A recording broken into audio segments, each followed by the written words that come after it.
ఇండస్ట్రీలో casting couch లేదంటూ megastar Chiranjeevi చేసిన వ్యాఖ్యలు ఇప్పుడు నెట్టింట తీవ్ర చర్చకు దారితీశాయి.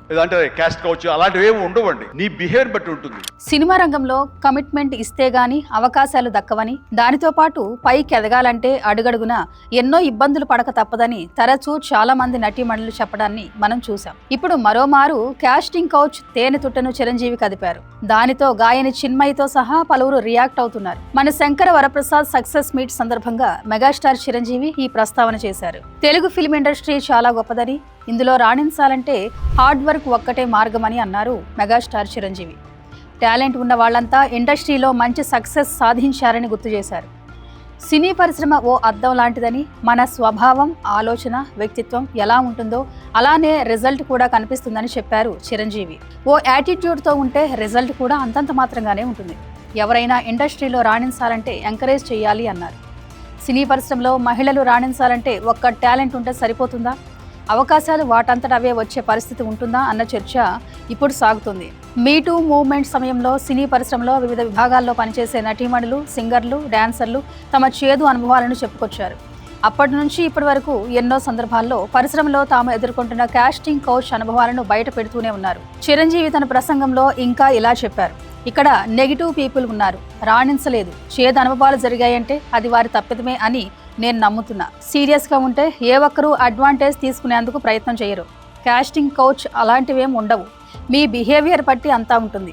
నీకుండే అభద్రతా భావంతో అలా ఇలా ఉండలేమో అని ఉండకూడదు. నువ్వు ప్రొఫెషనల్గా ఉంటే అవతలి వాళ్ళు ప్రొఫెషనల్గా ఉంటారు. ఇండస్ట్రీలోకి రావాలనుకునే ప్రతి ఒక్కరూ కృత నిశ్చయంతో హార్డ్ వర్క్ను ఆసరాగా చేసుకుని రావాలి. ఇది గొప్ప ఇండస్ట్రీ. అది ఆడబిడ్డలైనా మగవారైనా ఎవరైనా సరే రాణిస్తారు అన్నారు.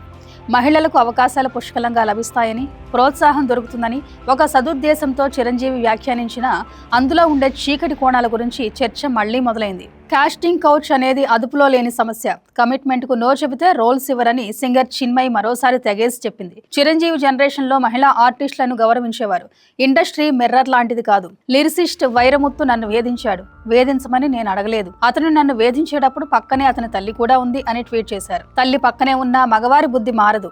ఇక్కడ పని ఇచ్చినందుకు బదులుగా శరీరాన్ని కోరుకుంటారు.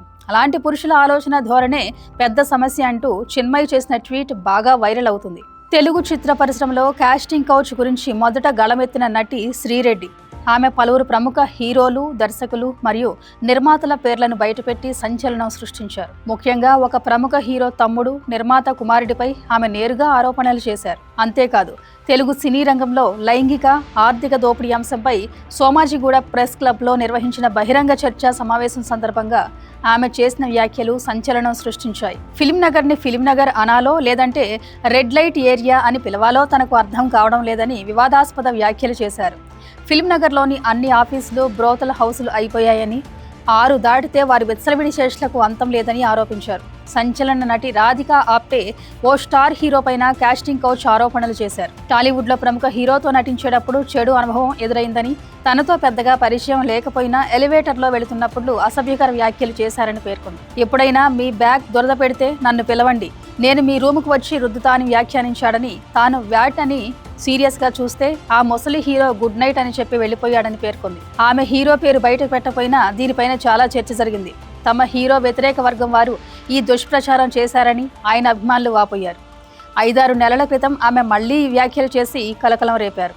అవకాశాల కోసం వచ్చే మహిళలను తమ అవసరాలను తీర్చమనే సంస్కృతికి వ్యతిరేకంగా పోరాటం ఎక్కువైంది. శ్రీరెడ్డి చేసిన కాస్టింగ్ కౌచ్ ఉద్యమం తర్వాత చాలా మంది నటీమణులు బాహాటంగా తమకు ఎదురైన చేదు అనుభవాలు బయట పెట్టడం చూస్తున్నాం. కాస్టింగ్ కౌచ్ అనేది సావిత్రి కాలం నుంచే ఉందని, అప్పుడు సోషల్ మీడియా లేకపోవడం వల్ల ఇలాంటి విషయాలు బయటకు రాలేదని, ఇప్పుడు చిన్న విషయం క్షణాల్లో వైరల్ అవుతుందని హీరోయిన్ గా పేరు తెచ్చుకున్న, ఇప్పుడు క్యారెక్టర్ ఆర్టిస్ట్ గా రాణిస్తున్న నటి ఆమెని చెప్పారు. ఒక సక్సెస్ఫుల్ హీరోయిన్ గా మర్యాదను నిలబెట్టుకుంటూ చాలా సంవత్సరాల పాటు ఇండస్ట్రీలో కొనసాగాలంటే కష్టమే అని అన్నారు. తన కాస్టింగ్ కౌచ్ అనుభవాన్ని ఆమె పంచుకుంటూ సినిమాకి కథ చెప్పాలని, తనని ఒంటరిగా బీచ్కి రమ్మని ఒక ఫైనాన్షియర్ పిలిచారని చెప్పారు. సినిమా కథ చెప్పాలంటే దర్శక నిర్మాతలు పిలిపించాలి, కానీ ఇలా ఫైనాన్షియర్ రమ్మనడం ఏంటి అని సందేహం వచ్చి తన తల్లి అక్కడికి వెళ్ళొద్దని వారించిందన్నారు. అదేవిధంగా ఒక తమిళ సినిమాలో నటిస్తున్న సమయంలో ఏదో మార్క్ ఉంటుంది, బట్టలు విప్పేసి చూపించమని అడిగారు. తనతో పాటు ఆ సమయంలో తన తల్లి, తమ్ముడు ఉన్నారని ఆమె తెలిపారు. వెంటనే అక్కడి నుంచి వెనక్కి వచ్చేశానని అన్నారు. తల్లి అక్క పాత్రలతో తనకంటూ ప్రత్యేక గుర్తింపు తెచ్చుకున్న సినీ నటి ప్రగతి 5-6 ఏళ్ల క్రితం ఓ ఇంటర్వ్యూలో కాస్టింగ్ కౌచ్ గురించి షాకింగ్ కామెంట్స్ చేశారు. పెద్ద హీరోయిన్లు, ఓ స్థాయికి వెళ్లిన హీరోయిన్లందరూ ఇండస్ట్రీలో కాస్టింగ్ కౌచ్ లేదనే చెబుతారు. తమ కెరీర్లో అలాంటి అనుభవమే ఎదురు కాలేదని అంటారు. కానీ ఇండస్ట్రీలో ఎవరైతే సక్సెస్ కాలేదో వారి నుంచే ఎక్కువగా కాస్టింగ్ కౌచ్ ఫిర్యాదులు వస్తాయని ఆమె చెప్పుకొచ్చారు. అమ్మాయి అందంగా ఉంటే చాలు దర్శక నిర్మాతలు వెంటనే అప్రోచ్ అవుతున్నారంటూ కొత్త చర్చలకు తెరలేపింది ప్రగతి. కాకపోతే కాస్టింగ్ కౌచ్ లాంటి అనుభవం ఎదురైనప్పుడు ఎలా రియాక్ట్ కావాలనేది ఆ వ్యక్తి మీదే ఆధారపడి ఉంటుందని ఆమె చెప్పింది. తన విషయంలోనూ అలాంటి సంఘటనలు ఎదురయ్యాయని, అయితే అలాంటి అవకాశాలు వద్దనుకుని తప్పుకున్నానని ఆమె తెలిపింది. తాజాగా ఇదే అంశంపై కార్తీక దీపం ఫేమ్ ప్రియమణి ఓ యూట్యూబ్ ఛానల్లో ఈ విషయాలు ప్రస్తావించింది. కమిట్మెంట్స్ అనేవి ఇండస్ట్రీలో ఉన్నాయని, తాను కూడా అలాంటివి ఫేస్ చేశానని చెప్పింది. అందుకు అంగీకారం తెలపడమా లేదా అనేది వారి వ్యక్తిగత అభిప్రాయాలపై ఆధారపడి ఉంటుందని తెలిపింది. బెంగాలీ టీవీ పరిశ్రమలో ఓ వెలుగుతున్న సినీ హీరోయిన్ అపరాజిత ఆద్య మాట్లాడుతూ, ఓ టీవీ సీరియల్లో ఫీమేల్ లీడ్ రోల్ అవకాశం ఇస్తానని చెప్పిన ఆ సీరియల్ ప్రొడ్యూసర్ అందుకోసం తనని ఏకాంతంగా కలవాలని కోరుతూ తన అసిస్టెంట్ను పంపించాడని తెలిపారు. ఆ సమయంలో తన దర్శకుడు జగన్నాథ్ గుహ ఆ వచ్చిన అసిస్టెంట్పై ఆగ్రహం వ్యక్తం చేశారని, ఆమె ఎవరిని ఎక్కడ ఏకాంతంగా కలవదని గట్టిగా చెప్పి వెనక్కి పంపించేశారని పేర్కొంది. ఈ మధ్యకాలంలో పరిస్థితిలో మార్పు వచ్చింది. హీరోయిన్ల ఎంపికలో టీవీ ఛానళ్లు కూడా తమ వంతు పాత్ర పోషిస్తున్నాయి. ఓపెన్ ఆడిషన్స్లో పాల్గొంటున్నాయి. ప్రొడ్యూసర్లకి నేరుగా హీరోయిన్లను కలిసే అవకాశాలు తగ్గిపోయాయి అని పేర్కొన్నారు. బాలీవుడ్లో నటి తనూశ్రీ దత్తా బాలీవుడ్ నటుడు నానా పటేకర్పై లైంగిక వేధింపుల ఆరోపణలు చేసింది. అలాగే సంస్కారి నటుడిగా పేరున్న అలోక్ నాథ్ పైన దర్శకురాలు వింటా నంద లైంగిక ఆరోపణలు చేశారు. దర్శక నటుడు సాజిద్ ఖాన్పై కొందరు ఆరోపణలు చేయడంతో ఆయన కొంతకాలం పరిశ్రమకు దూరంగా ఉండవలసి వచ్చింది. బాలీవుడ్ నటి స్టార్ క్రికెటర్ సోదరి మాల్టీ చాహర్ ఎవరిని ఉన్నత స్థానంలో ఉంచొద్దు, అవకాశాల కోసం ఇలాంటి వాటిని అంగీకరించొద్దని సలహా ఇచ్చారు. సాధారణంగా మగవాళ్లు ఇందుకు పంపే హింట్స్కి, సిగ్నల్స్కి స్పందించవద్దని తోటి నటీమణులకు సూచించారు. ఒక ఆఫీస్ మీటింగ్ వీడ్కోలు సమావేశంలో సాధారణంగా ఆలింగనమని భావిస్తే ఒక వ్యక్తి ముద్దు పెట్టుకోవడానికి చేసిన ప్రయత్నం గురించి చెప్పారు.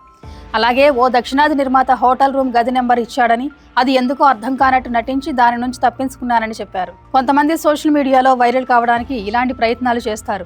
అలాంటిది ఏమీ లేకపోయినా ఉన్నట్టుగా జనాల్ని నమ్మించి ఒక చర్చకు తెరతీస్తారు. ఈ రకంగానైనా తమకు డిమాండ్ పెరుగుతుందని భావిస్తారు.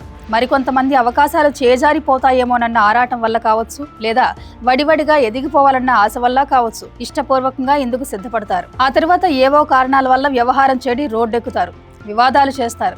ఈ మధ్య రమ్య మోహన్ అనే యువతి తమిళ నటుడు విజయ్ సేతుపతి పైన ఆరోపణలు చేస్తూ పోస్ట్ పెట్టింది.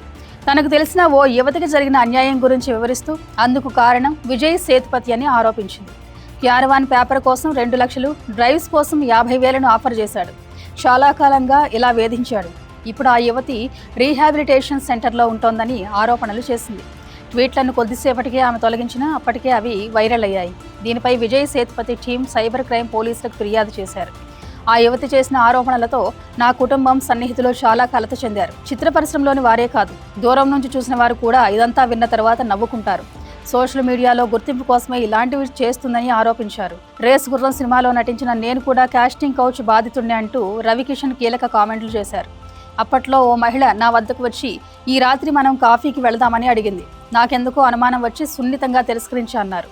ఆమె ఎవరనే విషయంపై క్లారిటీ ఇవ్వలేదు. ప్రస్తుతం ఆమెకు సొసైటీలో ఎంతో పేరుందని చెప్పారు. మొత్తం మీద కాస్టింగ్ కౌచ్ అనేది సినిమా, టీవీ రంగాల్లో ఉందనేది చాలా మంది మహిళలకు అనుభవంలోకి వచ్చిన అంశం. అలాగని అవకాశాల కోసం అందరూ లొంగిపోవాలని దీని అర్థం కాదు.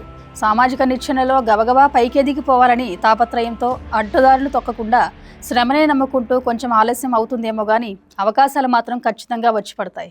Thank you for watching. Please subscribe to Khyati connects.